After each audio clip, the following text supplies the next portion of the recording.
कहानी एक ऐसे घर से जहां शादी का माहौल है, लेकिन टेंशन और शांति इतनी कि शादी का घर किसी जंग के मैदान जैसा दिख रहा था।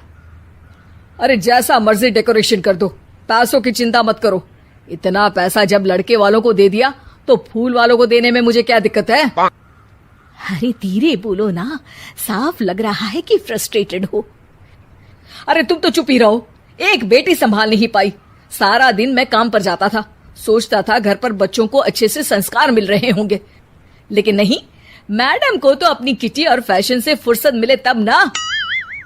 माँ चुपचाप वहां से चली जाती है। समझ में नहीं आता कि आखिर शर्मा खानदान में हो क्या रहा है।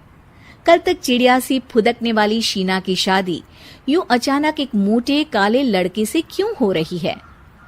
शीना कमरे में हाथ में गुड़िया लिए बोलती है, मेरे साथ जो हो रहा है ठीक हो रहा है। तुम तो सब जानती हो, साहिल मेरे लिए भगवान है।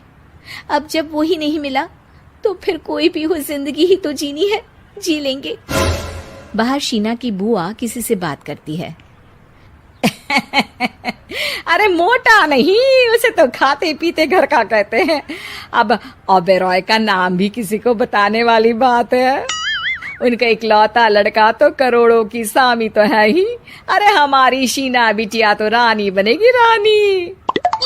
इन सब के बीच कहीं कोने पर शीना हाथ में मेहंदी सजाए बैठी थी और आंखों में आंसू सजाए।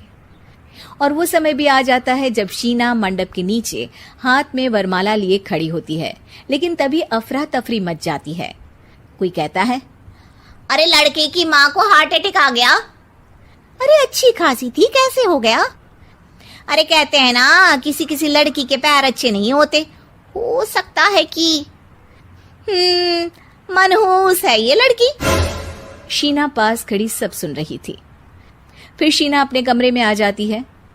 शादी ये कहकर नहीं होती कि लड़की मनहूस है। अब लगातार शीना के लिए लड़के देखने आते, लेकिन आस पड़ोस या किसी के कहने पर शादी हर बार टूट जाती। लेकिन एक दिन, अंकल, मैं काफी दिनों से आपसे मिलने की कोशिश कर रहा था, लेकिन हिम्मत नहीं हो पा रही थी। अरे बेटा, हिम्मत तो हमारी टूटी पड़ी है। वैसे कौन हो तुम? मेरा नाम साहिल है अंकल। मैं शीना से प्यार करता हूँ और उसी से शादी करना चाहता हूँ। अरे अब तो किस जात के हो ये भी मायने नहीं रखता। बेटा, मेरी बेटी मनहूस है, ये सब कहते हैं कि इसीलिए उसकी शादी नहीं हो पा रही। अगर तुम शादी करने को तैयार हो तो ठीक है। शीना की शादी साहिल से हो जाती है।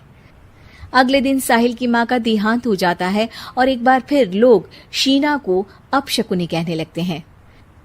अरे खा गई दीदी को ये। अरे क्या जरूरत थी साहिल किसी मनहूस को घर लाने की? पर बुआ, माँ की तो तबीयत पिछले कई साल से खराब थी। डॉक्टर्स ने जवाब दे दिया था। क्या पता ये भी उनका सौभाग्य हो कि वो बहू का मुंह देख पाई। अरे बहू का मुंह देख पाई, या ये कह लो कि बहू का मुंह देखते ही स्वर्ग लोक सिधार गई। खैर, हमें क्या, घर तुम्हारा है, हम तो चले। अब शीना को खुद पर ही शक होने लगता है कि कहीं सच में वो अपशकुनी तो नहीं। साहिल, हम दोनों की शादी नहीं हुई होती तो अच्छा था। देखो ना, कैसे पहले मेरी शादी टूटती थी और अब तुम्हारी माँ भी। अरे ऐसा कुछ नहीं होता शीना, अपशकुनी वगैरह कुछ नहीं होता। ये सब तो ईश्वर के खेल हैं। वो शादी तुम्हारी इसलिए टूट गई क्योंकि तुमको मेरी पत्नी बनाना था, और माँ का जाना तो तय था। वो काफी बुजुर्ग थी, साथ ही एक ऐसी बीमारी से जूझ रही थी जिसमें डॉक्टर्स भी उन्हें नहीं बचा पाते। शीना साहिल की बात सुनकर तसल्ली कर लेती है और वहां से चली जाती है। अगले दिन, शीना, अरे ओ शीना। क्या हुआ? उफ, कहीं फिर मेरी वजह से कोई नुकसान? अरे नहीं नहीं शीना, तुम जानती हो, जिस प्रॉपर्टी के केस को हम बरसों से लड़ रहे थे उस पर फैसला आ गया, वो भी हमारे हक में।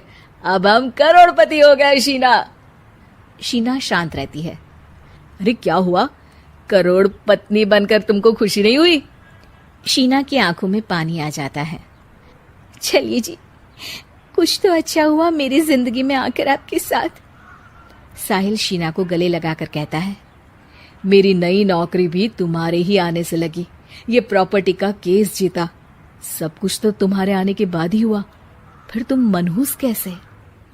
ये सुनकर शीना खुश हो जाती है।